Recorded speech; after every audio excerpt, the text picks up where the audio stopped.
नमस्कार दोस्तों, स्वागत है आपका हमारे YouTube चैनल राम के क्लासेज में। जी हाँ दोस्तों, जहाँ पे मैं आपसे इंग्लिश में और साइंस के बारे में अच्छी टॉपिक्स पे बात करता हूँ। दोस्तों आज का जो हमारा टॉपिक है वो है प्रोनाउन। जी हाँ दोस्तों, जो प्रोनाउन होता है हमने पढ़ लिया है कि फर्स्ट पर्सन, सेकंड पर्सन और थर्ड पर्सन।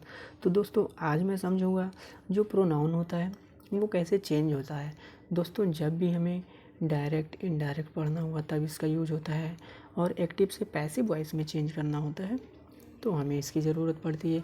यानी सब्जेक्टिव केस का ऑब्जेक्टिव केस क्या होगा, फिर ऑब्जेक्टिव केस का पॉजेसिव क्या होगा, फिर पॉजेसिव प्रोनाउन क्या होगा, इन सभी को हम पढ़ते हैं। तो आइए दोस्तों वीडियो को बिना देर किए हुए सबको समझते हैं। दोस्तों जो प्रोनाउंस होते हैं उनको सबसे पहले 3 भागों में डिवाइड किया जाता है, first person, second person and third person.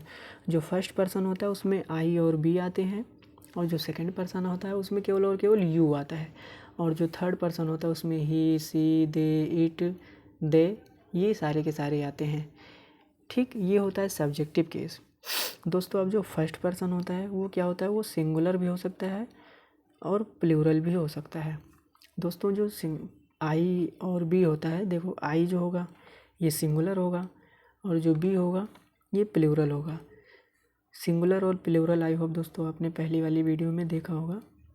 दोस्तों जो आई और बी होता है ये एक कॉमन जेंडर होता है, और जो आई का सब्जेक्ट हो, ये जो आई सब्जेक्ट है इसका जो ऑब्जेक्ट होगा, यानी जब हम इसको पैसिव वॉइस में चेंज करेंगे आई का मी हो जाता है और बी का अश हो जाता है, और आई का जो पॉजेसिव केस होता है वो माई होता है, बी का जो पॉजेसिव केस होता है वो आवर होता है, और जो पॉजेसिव प्रोनाउन होता है आई का माइन हो जाता है, बी का आवर्स हो जाता है।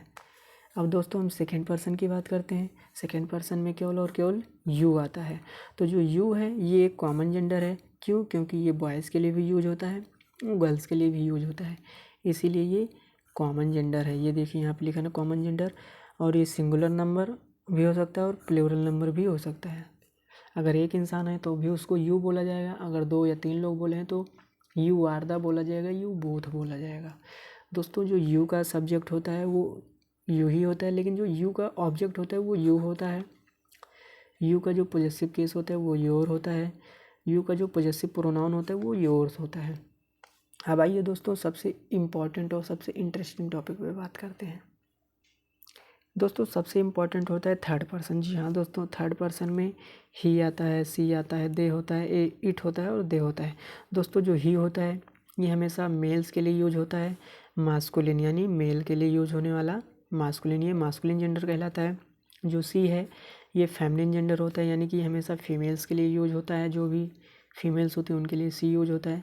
दे एक कॉमन जेंडर होता है, ये मेल्स के लिए भी यूज हो सकता है और फीमेल्स के लिए भी यूज हो सकता है।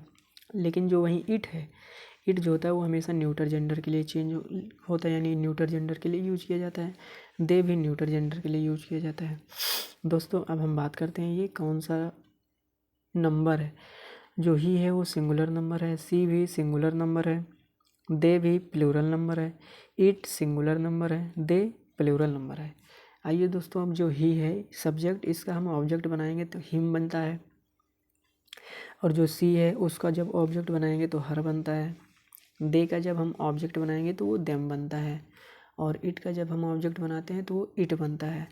दे का जब ऑब्जेक्ट बनाते हैं तो वो देम बनता है।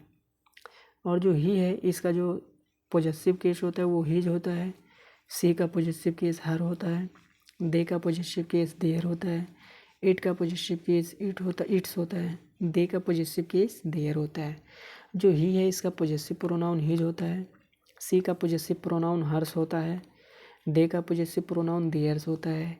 इट का पॉजेसिव प्रोनाउन इट्स होता है, और दे का पॉजेसिव प्रोनाउन देयर होता है। आई होप दोस्तों आपको ये वीडियो अच्छी लगी होगी और आपको अच्छे से समझ में आ गया होगा कि फर्स्ट पर्सन कौन सा होता है, सेकंड पर्सन और थर्ड पर्सन कौन सा होता है। दोस्तों जो आई होता है और बी होता है वो फर्स्ट पर्सन होता है, और जो यू होता है वो सेकंड पर्सन होता है, और वहीं पे जो ही, सी, इट और दे होता है ये सभी थर्ड पर्सन होता है।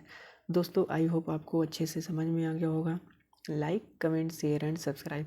और हाँ दोस्तों, यदि आपको किसी भी टॉपिक पे कोई भी वीडियो चाहिए हो तो कमेंट सेक्शन में ज़रूर लिखिएगा। मिलते हैं नेक्स्ट वीडियो में, तब तक के लिए धन्यवाद।